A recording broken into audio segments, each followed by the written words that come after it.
I want to touch on a little bit of what you do, mainly and specifically. I know you briefly touched on it a little bit, but you are doing social media full time. Yeah. Which is, when you told me about it the other day, I couldn't believe it. I was like, yeah, what? I know, it's mad, isn't it? I don't really know. It's still, it doesn't really compute sometimes in my mind that because I feel bad when I say I do it full time, because a lot of people don't think of it as a job, but it is. The older generation being specific. Massively, and I love it. I love every second of it. I get free reign of what I do whenever, and I get to do whatever I want to do. So it's a lot of pressure, because you've constantly got a stigma of what you've got to keep up with. You've got to keep up a look, you've got to keep up content, you've got to keep up all of this stuff that people expect from you. And if you're lacking, it'll go right back down again, and you've got to start from the bottom again and carry on. But like, it all came from literally, I started in lockdown. I think it was the second lockdown I started, and I was just doing some god-awful videos, which are now deleted. I had to, because I was keeping them on there for memories. What sort of videos were you doing, Grace? Some god-awful dancing video. No, paint a picture, please, Grace. Please. You know what it was? There's millions of girls watching round the world, Grace. You need to explain. Come on. Look, we all start somewhere. Do you know what I mean? You have to start somewhere. But I was doing. I will paint the picture. So my teeth were really bad at the time. I didn't have them done. The appearance just wasn't all there, and I really thought I was doing something at the time. I really thought I was the dog's bollocks. But maybe that's why it got me so far, because I genuinely thought I was the shit. I wasn't at all. And I was doing fucking dancing videos. I don't know why I was doing it, because it's so cringe. It cringes me out thinking about it. No, it was. It just gets wild. It's like fucking Renegade. What even was that? What was that? What was that trend? I don't ever want to do it again. I never want to hear the song again. It's traumatized me. I hear it in my sleep. That's how bad it is. And I guess I rolled with it. I kept up with. When you don't have the platform, you strive for it. And I was doing everything. I was doing it all day, every day, TikTok. And I was making sure that I got a platform. I guess to an extent, now I've got a platform, I'm lacking a bit. I'm not going to lie, I will just do what I have to do and kind of carry on my day and do things that I think are more important, when actually this is the most important thing in my life, because it's my job. It's what I do day in, day out. And it's like, I literally, when I was doing it at the start, I loved it. I loved every second. I still do, because it's just so much fun to me. But it's like, I don't know, I had one video that completely blew up, which got about 5 million views. What was you doing in that video specifically? So this is... a lot of people have seen it. It was basically, it was a catfish video. Oh shit. It was basically, I made a video which I over-edited a photo just to show that Instagram isn't as amazing as it seems. Not everyone really looks like their Instagram.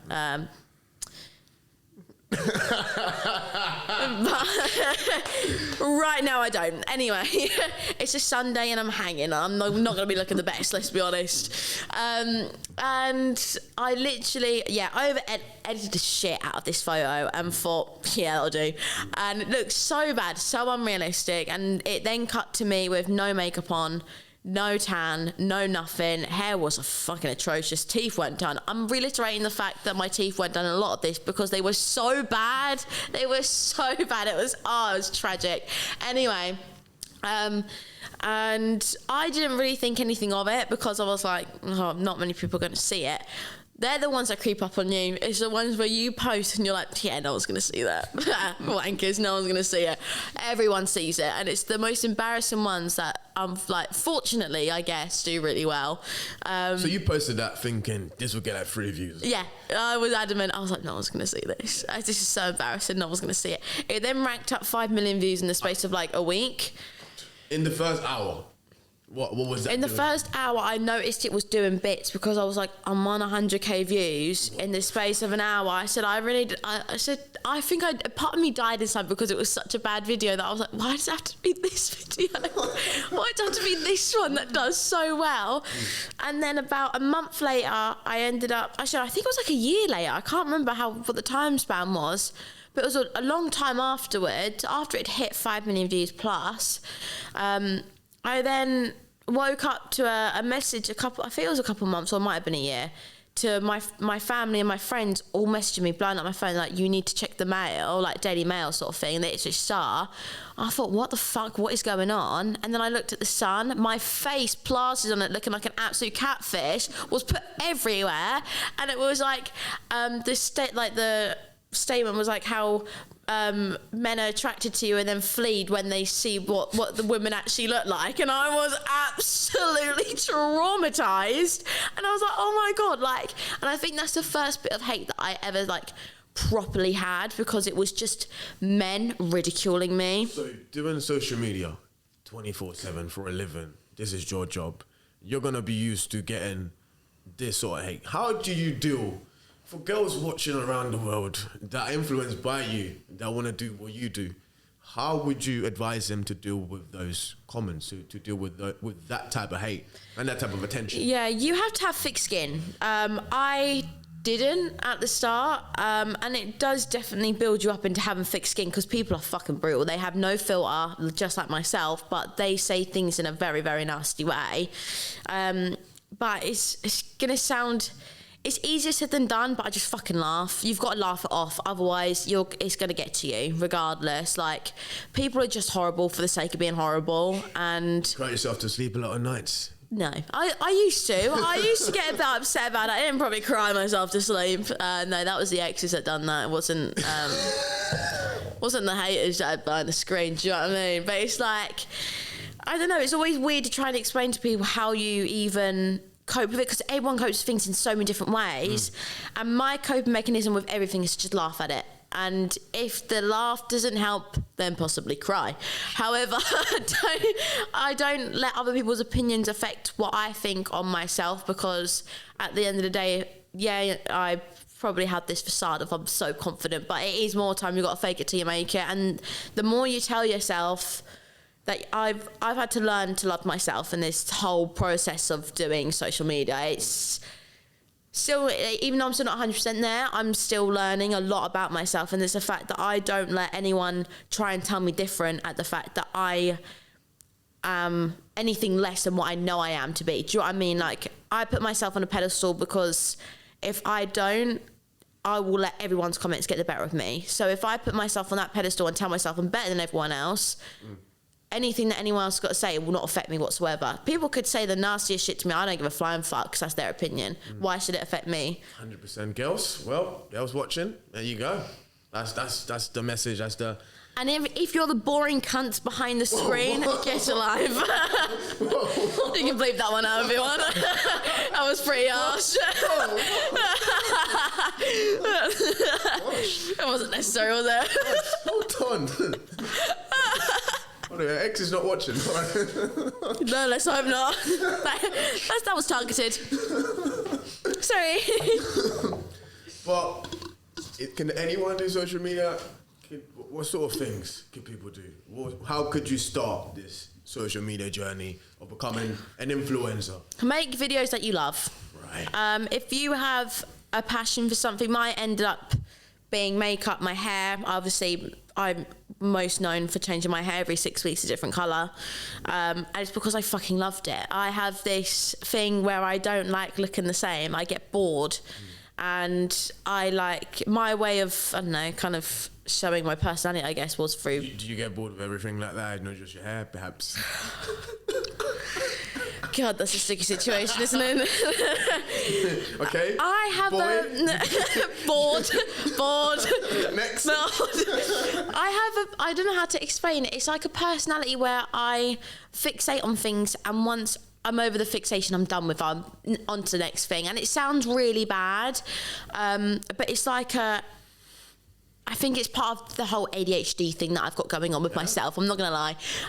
It's more the fact that I have urges to do things, and then once I've had what's it called? Satisfaction. That's the word. Once I've had that from for example, when I've dyed my hair a different colour, once I'm over it, I'm like, okay, what can I do next? It's just, and it's, unfortunately, it's like that with lads. If they don't intrigue me enough, shit, I'm like, Oh, well, that lasted long. Anyway, on to next. And I then try and seek the next best thing, which is not healthy. No one take that advice, please, because that is really toxic. In average, how long before you get, oh, fuck, I've had enough? In average, how many weeks, days, hours? No, I'd say months. Yeah, no, I'm not too bad. I'd say about 3-4 months is then...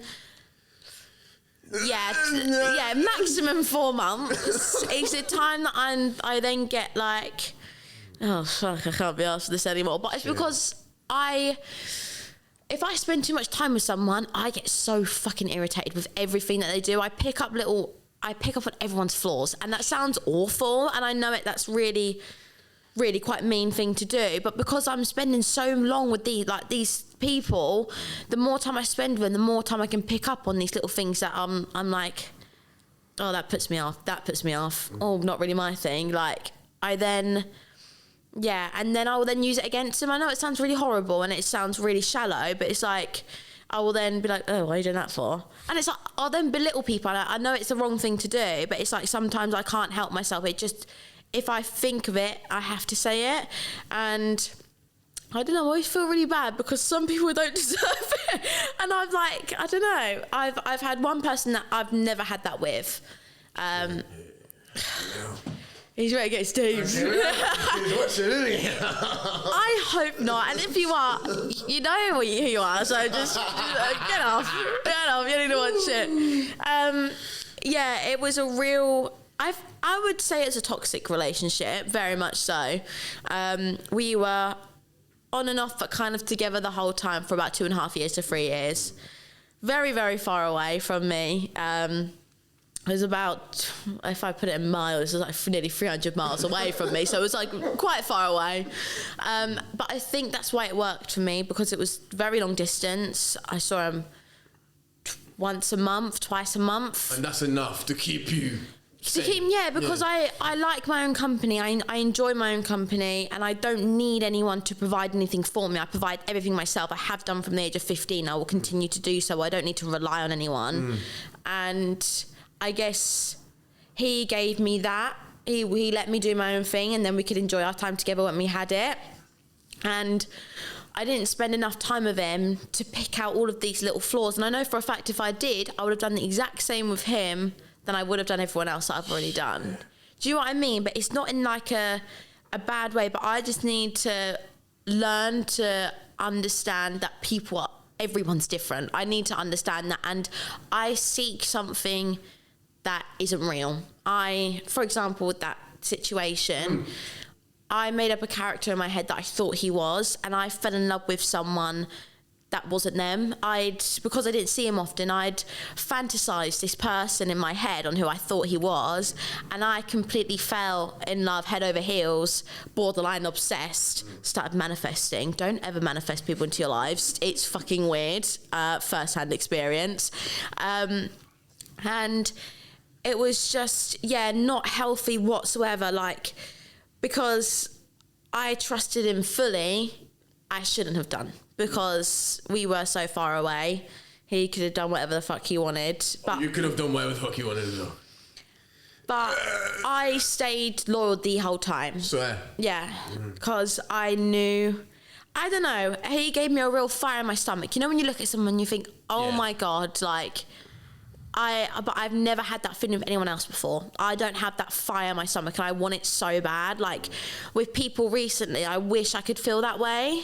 And I don't have that. I hear a lot of girls say that. He doesn't make me feel like the other guy.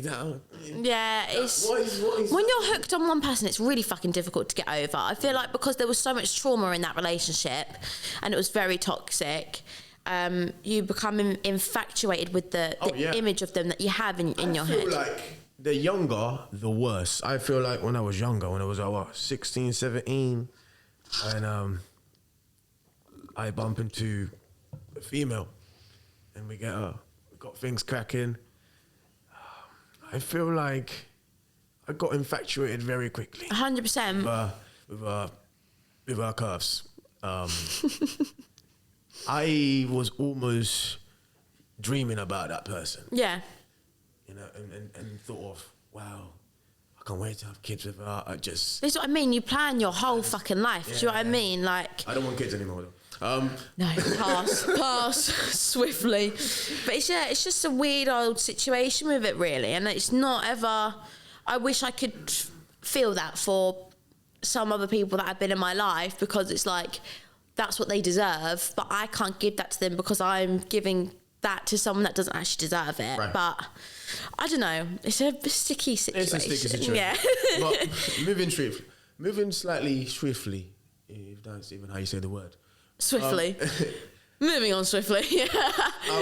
I feel social media is humongous, and I feel like it's running the world. Yeah. And I see a lot of girls being influenced by what other girls do. For example, okay, that girl was wearing that, I'm gonna put that on. Or that girl has done her hair like that, I want my hair like that. Or that girl has got her eyebrows like that, I want to do my eyebrows like that. You know the eyebrows that flick out like that? I've got it going on. I'm gonna go on. Influence is a massive thing, and being influenced can lead to other girls feeling very insecure about their own image, to the point where, oh my gosh, girls, it's the trendy to have a big bum. I want to get. I got a fat ass. I want to get a BBL. Exactly right. Don't do that. I want to get a BBL because having a big bum is. I want to get lip fillers because having big lips is appealing. Do females do this for men, or they do it out of their own insecurity? I don't know how to word this question, but do girls that get BBLs, lip fillers, the whole body kit, do they do it for the men, or do they do it for themselves? 100% do it for themselves. I will be 100 with you. I don't know what some girls' intentions are. Some may want to do it for men, but more time girls are doing it for themselves, and it is an insecurity thing. I never really had I've had filler done. I've had my teeth done. I'm trying to think if I haven't really had anything else done. If I'm completely, I was just getting my hair changed all the time. But I've had filler in my top lip. I've had my jaw done. I've had my chin done. I've had filler in my nose. I've had a fair bit, but not an extreme amount. Do you know what I mean? I've had 0.5 mil put in my lip, and I've had 3 mil put in my chin and my jaw, and I've had, I think girls will understand what I'm saying. You probably don't understand this whole mil thing. Yeah. And then I've had 0.3 or 4 put in my nose. So nothing major. I haven't gone over the top, but it was just little things that I noticed that I wasn't happy with.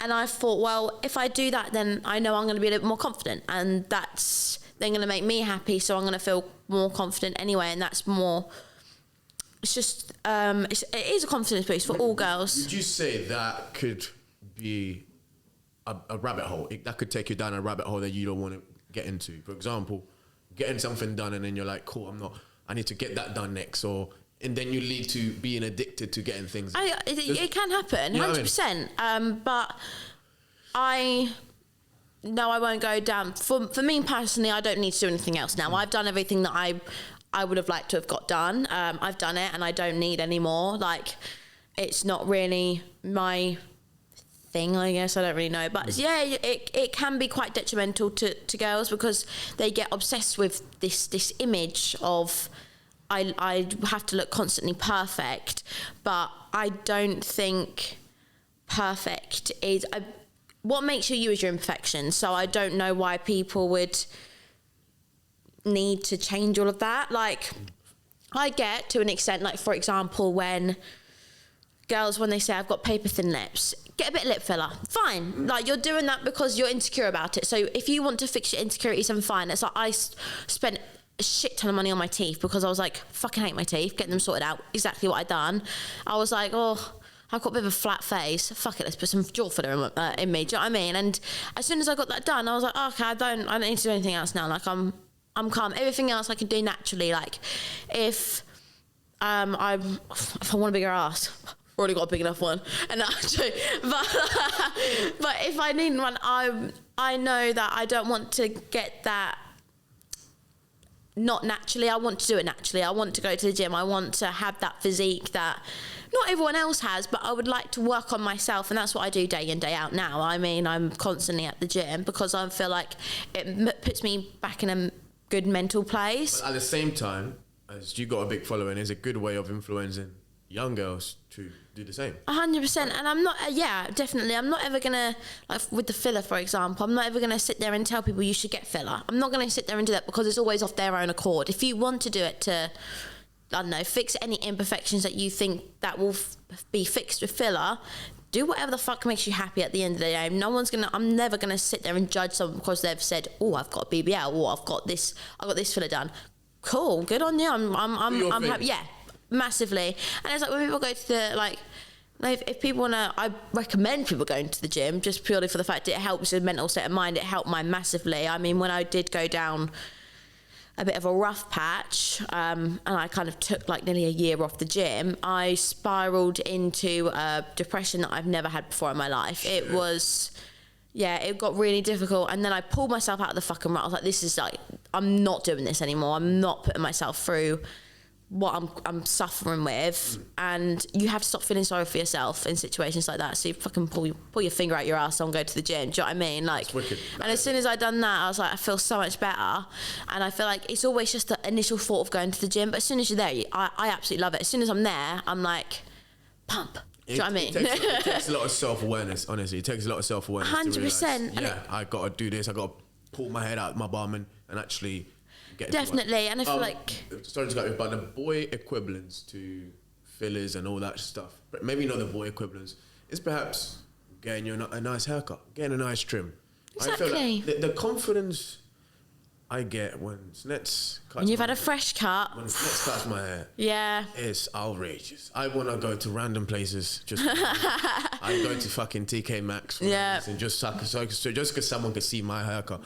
I feel like that just increases my confidence. 100%. At the same time, I kind of do it for them. If I'm popping in random places, I'm doing it so that they can see what's going on. We need to give them a good eye. Do you know what I mean? They need to appreciate what's currently going on. Give me the energy that I'm looking for. Definitely. Soak it in. Yeah. But I hear what you're saying about girls doing it for their own insecurities. And Definitely. Girls doing it for, I definitely think they do it for themselves. I would always argue the point if anyone ever said women only do it because you get men out there that will happily say it, they just do it so they look good for men. Shut the fuck up. That is not the case at all. Like, I will happily vouch for 9.5 out of 10 of women are doing it for themselves. You egotistical twat. It just irritates me when people it's always fucking men that say it. Not saying all men. Oh my god, I'm not going to start that argument. I've done that before. I've been cancelled for that. But it's like some men, the minority of men, will happily sit there and ridicule girls about getting filler, all of this shit, and like, oh, they're just doing it for men anyways. No, if we were, we definitely wouldn't be going for you ugly fuck. Do you know what I mean? Like, hold on. You've been smashing the gym lately, and a video went viral. I don't know if you've seen it, of a girl in the gym that a guy was trying to help her out with some weights, and then she automatically was like, oh, look, I'm being harassed. Oh, I've seen that video. It's just... again. Oh, girls, we need help. Yeah, honestly, I get it, right? Yeah. I get. There's certain guys in the gym that could be quite creepy, but the guy in that video was just helping. Was just trying to help, and I get it. Like, you get some fucking creeps in the gym, man. Like, I'm not even joking. You get some cretins in there that are just out on the prowl, basically. And I've had my fair share of complications in the gym. I've had my fair share of arguments in the gym. But there are just... I know I can walk into the gym that I'm at and be so happy at the fact that I know everyone's so easy to talk to. You get the odd person here and there that is going to be fucking weird, because sometimes they just are. That's just sometimes how they come in their packaging. Do you know what I mean? It is what it is. And... yes, us girls can get riled up about it because it makes us feel uncomfortable. I feel like because gyms are mainly dominated by men, and sometimes when girls are in there, we do get looks that we haven't asked for, then it's difficult, don't get me wrong, but it's like most men that are in the gym are just there to either just help or be nice or spot you. And you know what? That's great. Do your thing. I love a man that can help me out in the gym. Not in that way. Cheeky. But it's like when they are being a bit, you know, a bit sus, as they say, you do have an opinion because some girls do struggle. I struggle with it, and I mean, you know, I'm quite gobby. I'll happily say if I've got a problem with something, it will be said. Like, I've had an argument the other day because a whole group of men come in together, and as soon as you walk past, they'll either wolf whistle or they'll make comments or they'll just stare. The staring I have a problem with, because if you have a quick glance at my ass, I don't care. Yeah, Thank you. Cool. Yeah, I don't mind. But it's the full frontal, you're making it so obvious, you're making me uncomfortable. And it's like, I literally said, like, what's your fucking problem? Are you okay? And then he just looked at me and laughed. And I thought, what? I'm so confused. What is it? See, there's certain guys that, I don't want to throw myself in there, but there's certain guys that do take it over the line. Yeah, massively. You know what? The gym could be a public place where you could meet good people. You can actually meet someone. I'm sure there's probably a lot of people that have married someone they met at the gym. Yeah, I love the gym. I love the atmosphere at the gym. It's great, but you got to understand your boundaries, man. You got to understand, you can't take it over the line. 100%. You can't take it over the line. You're coming all creepy up and trying to touch you up the waist. You know, it's a bit weird. Yeah, it's a bit, you know what I mean? Just. But you know what? And it could also be the other way around as well. I'm not going to say that it's all men. All men are the problem. Because I'm sure there's some fucking creepy girls that are stalking next man in the gym. Do you know what I mean? Exactly. But it's like, I can't always blame one gender, I guess. I've got to live in 2023, haven't I? Can't be living back in the 1970s. But yeah, people. It's a sticky one. It is, because you don't really know what sometimes people don't know where the boundaries are if they aren't aware that they're doing anything wrong. And that's where I think you just sometimes have to educate people and say that, like, there's a boundary, you're overstepping the mark, sort of thing. But wow, I must say, you've had an interesting career so far, with the whole social media thing and where you're willing to go. But I want to know, most importantly, who's been, in terms of social media, your biggest influencer, someone you've looked up to and thought, yeah, see that, Molly mate, I want to be like you one day. I want to do this. I want to do the other. Who's been the number one? Yeah, I mean, I don't know. I don't really have a role model to say anyway. Like, you could look at all these influencers and be like, they've got such an amazing life. I'd love to do what they do. But it's like, I don't really have one in the fact that they don't do what I do. I feel like I'm a bit...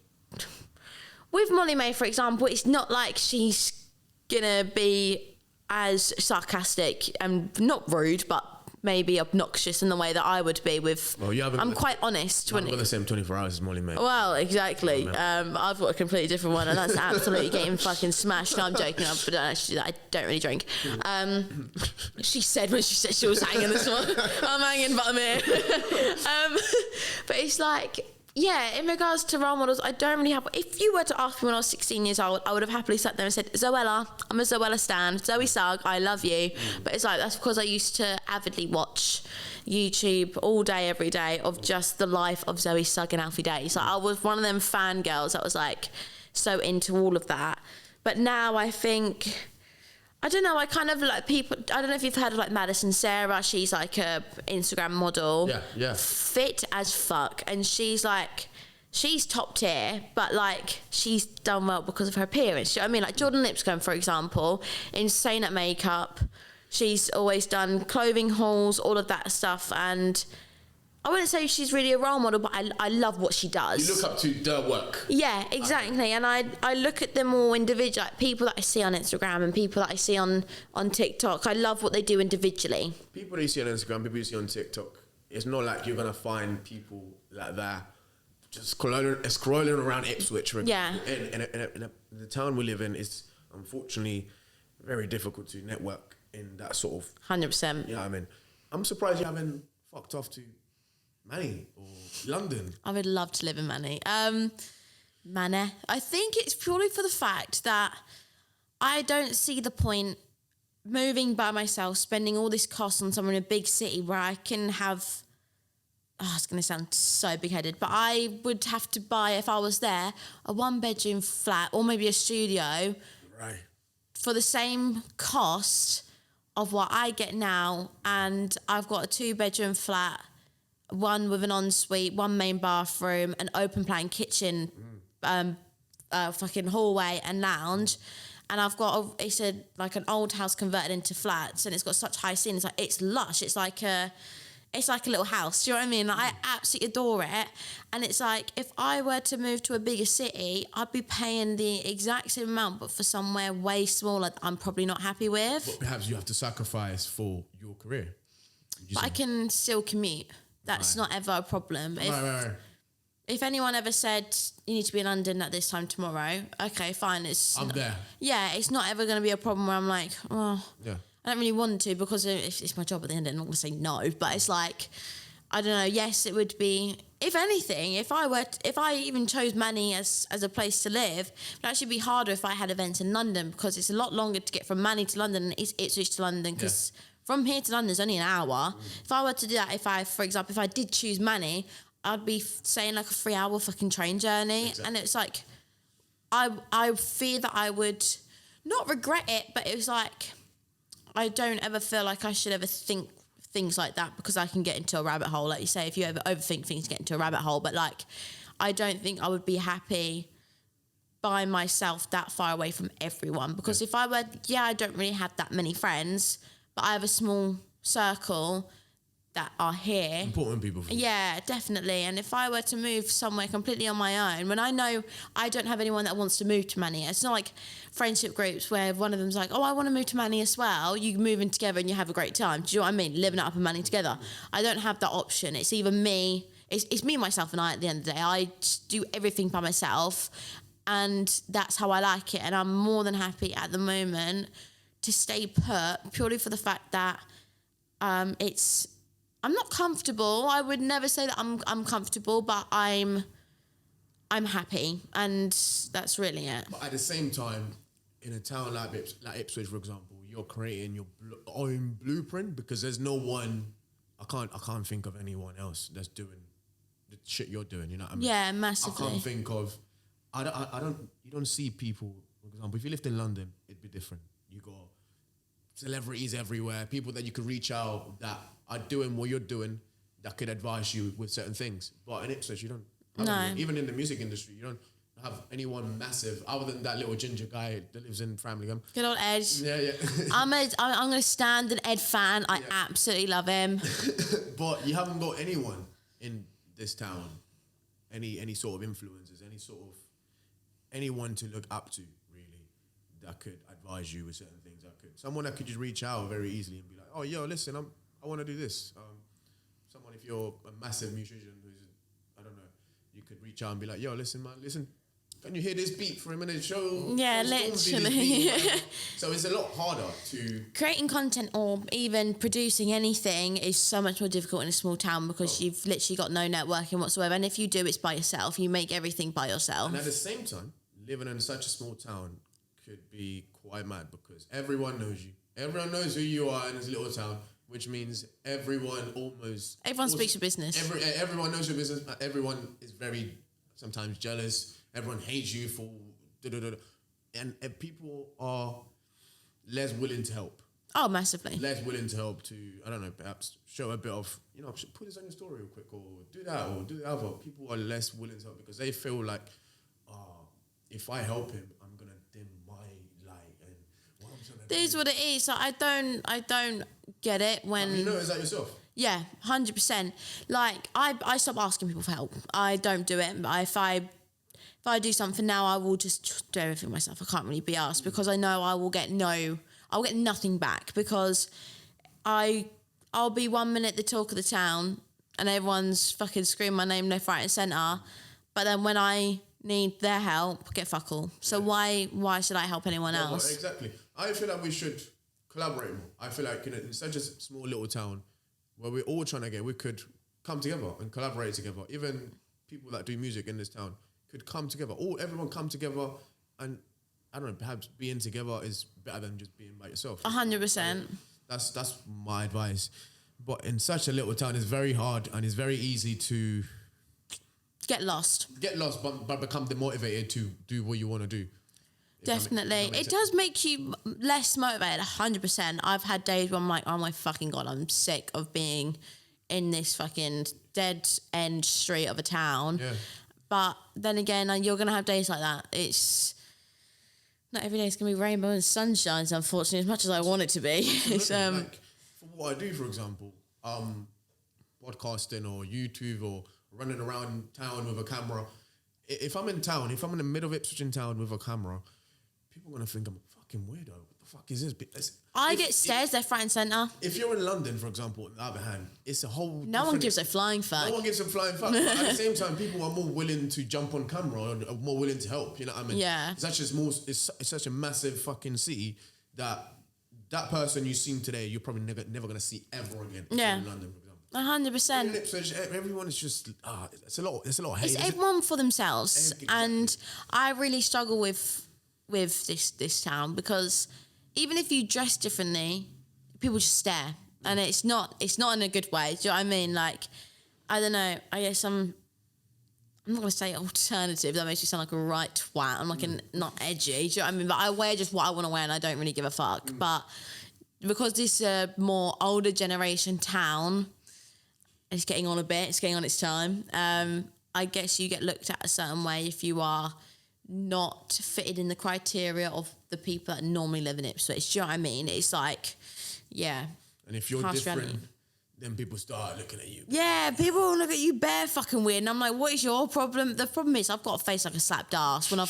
If someone's looking at me weirdly, best believe they're getting some whole, like, oh, what are you looking at sort of thing. Like, I don't know. I feel like I not retaliate, but I then worry that in case I bring off the wrong impression to some people, because I think one day I'm going to do that to someone that potentially might not me being big-headed, but might recognise me, and I've gone, fuck you looking at, and they might just be looking at me because they're like, I think I recognise her, but I don't know. Sometimes it's... Have you been stopped by on the road by people asking? I get out at festivals. I get out at festivals a lot. The whole of last year, yeah, I got, like when I was at Wireless, Strawberries and Creams, Park Life, everywhere like that. People, I'm fortunate for people to be like, "Oh, you're Grace from TikTok." I'm like, "Oh, yes, I am." How does that make you feel? I have really bad social anxiety, like it to the point where it's crippling. I get anxious talking to people about it because not that I'm embarrassed, because I love my job. Like, I'm never gonna sit there and ever complain, because I'm sure anyone would love to be in the same position, but I get really awkward because I don't know what to say to people. I think it's because I'm in my own little bubble 24/7. So people telling me that they watch my videos, I'm like, ugh, like that doesn't. I'm like, why do you watch me of all people? Like, I don't know. I find it really strange because I still see myself as a 12-year-old fat kid. Do you know what I mean? I look in the mirror and still see that person. I'm like, Christ, who'd want to be my friend? At the same time, Grace, man, you got to own up. You got to feel like, yeah, I'm 400k on TikTok now, big time, whatever. You got to own up. 100%. It's like, it's just, I don't know. I find it such a big compliment that I get overwhelmed, and I'm like, I don't know. I appreciate it a lot more than I think anyone would even understand, because like, this is all I've like kind of wanted my whole life. So it's like, now that I'm achieving that, I'm like, fuck, people actually know who I am. That's actually quite cool, but I don't want to be like... What is the future though? What is the future looking like, for example, with TikTok? Well, social media is constantly evolving, so I would like to hope that in the next couple of years it will still be around. That would be ideal. I would like to hit 700k by the end of this year. Shit. And I would like to hit 60k on Instagram. That's what I would like. Nice. That's on my little mood board of manifestation of like I hear it. What I'm gonna get for this year, but we'll see.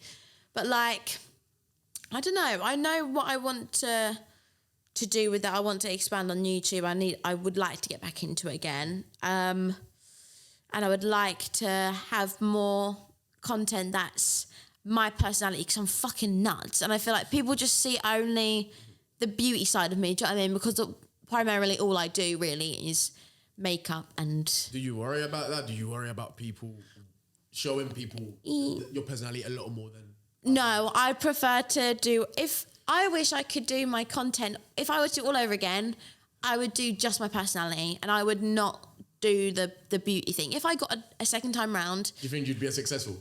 I don't know. I should hope so, because I've got a banging personality, so I will really hope so. But I don't know, I think it's because I've always loved being in front of the camera. Always, from such a young age, the camera was my thing.